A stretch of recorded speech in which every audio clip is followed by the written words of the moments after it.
তাকদীর জিনিসটা ও আমি আপনাকে বলি, it doesn't make any sense. এটা একটা পিওর পিওর স্টুপিড কনসেপ্ট, যেটাকে জি, জাস্টিফাই করার মতো কোনো কিচ্ছু নাই। আপনি কি মিনারের সাথে এখনো কথা বলেন? মানে এখনো কথাবার্তা হয় আপনাদের, বা বা লাইভে বা যেখানেই হোক কথাবার্তা হয়? লাইভে, হ্যাঁ, লাইভে আমি যুক্ত হই সবসময়, তাদের প্রত্যেকটা এপিসোডে ওকে, আমি যাওয়ার চেষ্টা করি এবং প্রশ্ন করি। ওকে। আবির আবির জি, সাহেব, আপনি হয়তো বা ঘটনা জানেন না, বা আমি আপনাকে একটু শর্টে বলে দিই।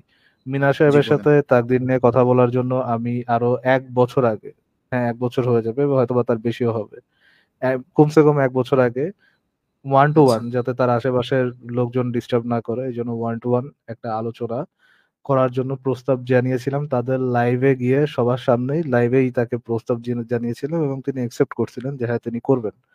এরপরে তিনি বিভিন্ন তালবাহানা করে, আমার পরীক্ষা, আমার হ্যান, আমার ত্যান, আমি খুব বিজি, এই সেই, এগুলা করে করে সে 1 বছরেও তার কোনো রেসপন্স নাই, নাথিং। আপনি যদি নেক্সট টাইম যান, আহ, আপনি একটু দয়া করে তাকে বলেন যে ভাই, তাকদির বিষয় তো আমি, আহ, উম, আহ, আপনি বলেন, এবং আহ, নাস্তিকরাও তাকদির বিষয়ে আপনাদের কথাগুলোর বিরোধিতা করে।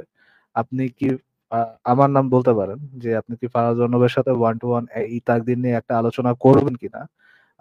যেহেতু আহ, আমি বলতেছি না যে আপনি আমার পক্ষ হয়ে বলবেন, আপনি বললেন যে যেহেতু আহ, আমরা শুনেছি যে আহ, আসিফ, ফারাজ অর্ণব আপনাকে লাইভে সবার সামনে বলছে যে আলোচনার জন্য, এবং লাইভে আপনি সবার সামনে একসেপ্ট করছেন, এই জন্য আপনি রিপিট করতেছেন। আপনি যদি চান আবির সাহেব, আপনি যদি চান, আমি ভিডিওটা অবশ্যই বলবো, আপনাকে অবশ্যই। চালিয়ে শোনাতে পারি, পুরো ভিডিওটা চালিয়ে শোনাতে পারি, যে উনি লাইভেই তাকদীর নিয়ে কথা বলার জন্য একসেপ্ট, একটা আলোচনার কথা উনি বলছেন যে হ্যাঁ উনি আলোচনায় করবেন, এই এই ইয়ে, মানে এইভাবে তিনি সম্মত হয়েছেন। তারপরে তিনি আর কি ব্যাক অফ করার চেষ্টা করছেন।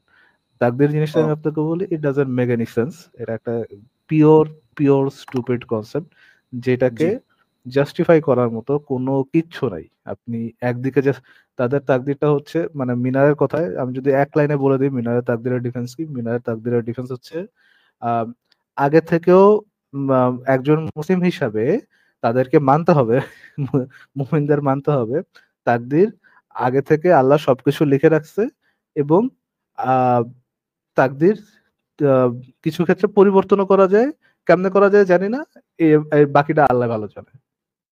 That's it. তাকদীর মোস্ট আমি প্রবাবলি তাকদীর মোস্ট বিষয়ে প্রবাবলি এরকমই, মোস্ট প্রবাবলি এরকমই, বাট মিনারে যে ওস্তাদ আছে বা যারা যারাই আছেন, তারাও এক এক বাক্যে কথা বলেন যে আহ, আহ, তাকদীর পরিবর্তনশীল না, তাকদীর কোনোভাবেই পরিবর্তন করা যায় না, যেটা লিখে দেওয়া আছে সেটাই থাকবে।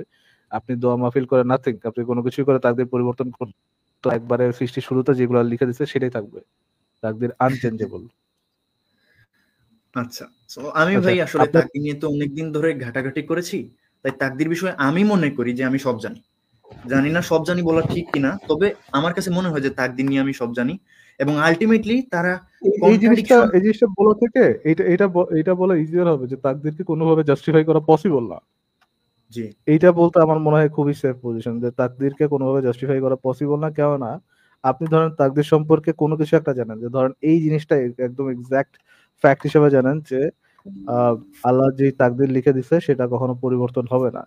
যদি এই জিনিসটা জানেন, বা বা এটা এই কনক্লুশন যদি আপনি লজিক্যালি পৌঁছানো, এর বিপরীত যত তথ্য পাবেন, দ্যাট ডাজেন্ট প্রুভ যে আহ, আপনার আগের তথ্যটা ভুল হয়ে গেল, আগের জানাটা ভুল হয়ে গেল। এটা এটাই প্রমাণ এক্স্যাক্টলি, করে যে আপনার কোরআন থেকে আপনি কন্ট্রাডিক্টরি ক্লেম পাচ্ছেন, কোরআন হাদিস থেকে আপনি কন্ট্রাডিক্টরি ক্লেম পাচ্ছেন। এক্স্যাক্টলি এইটাই আমি ওটা বলছিলাম।